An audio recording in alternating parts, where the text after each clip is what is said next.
what we have to study?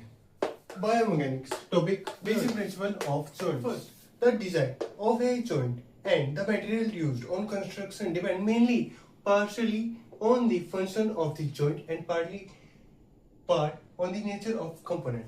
Simple बात है दोस्तों कि जो आपका डिजाइन होता है जॉइंट्स का, वो मटेरियल और उसमें जो यूज होता है वो पार्टली आपका मेनली डिपेंड करता है उसके फंक्शन पे, जॉइंट के क्या फंक्शन है जॉइंट का। लाइक फॉर एग्जांपल अगर मैं फ्लेक्शन अबडक्शन करता हूँ तो ये जो मैं जॉइंट के थ्रू कर रहा हूँ, तो ये जो मैं जो जॉइंट है इनका फंक्शन ये बनी ही, ये डिजाइन ही इस तरीके से कि इनके थ्रू में फ्लेक्शन अबडक्शन या कोई भी मूवमेंट कर सकूं बॉडी की। Second point, the joint provide stability, different design can those providing mobility. Simple बात है, जो जॉइंट स्टेबिलिटी प्रोवाइड कराते हैं उनका डिजाइन डिफरेंट होगा, जो जॉइंट्स हमारे मोबिलिटी में हेल्प करते हैं। Third point, the complexity of a design and the composition matches the range of function demand. Simple है, जो आप कॉम्प्लेक्सिटी होगी डिजाइन एंड कंपोजिशन वो मैच करेगा आपके रेंज ऑफ फंक्शन डिमांड को। Wolff's law, definition of Wolff's laws. So simple है, change occurs in joint structure in order to allow them to meet functional demand।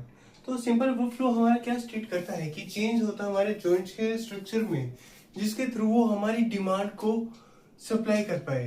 Like mechanism, if loading on a particular bone increases its strength to remodel itself over the time, hence resisting that amount of float in future। तो दोस्तों simple सी बात ये है कि अगर आप कोई भी बोन पे कोई रेजिस्टेंस या कोई लोड देंगे पर्टिकुलर बोन पे, तो बोन वो इंक्रीज कर देगी और अपने आप को रीमॉडल कर देगी, अपने आप को वापस बनाएगी, जिसके थ्रू जब फ्यूचर में इन फ्यूचर जब आप उस बोन क्या कहते हैं लोड उस पर अप्लाई करेंगे उस बोन पर्टिकुलर बोन पे, तो वो रेजिस्टेंस प्रोवाइड करवा पाएगी और इनडायरेक्टली बढ़िया पॉजिटिव चीज है connective tissue. And one more, extracellular, interfibrillar and fibrillar. Interfibrillary is made from protein plus water. Here protein, what is made from of?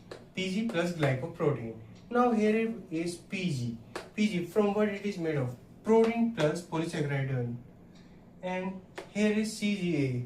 Comment it to know it.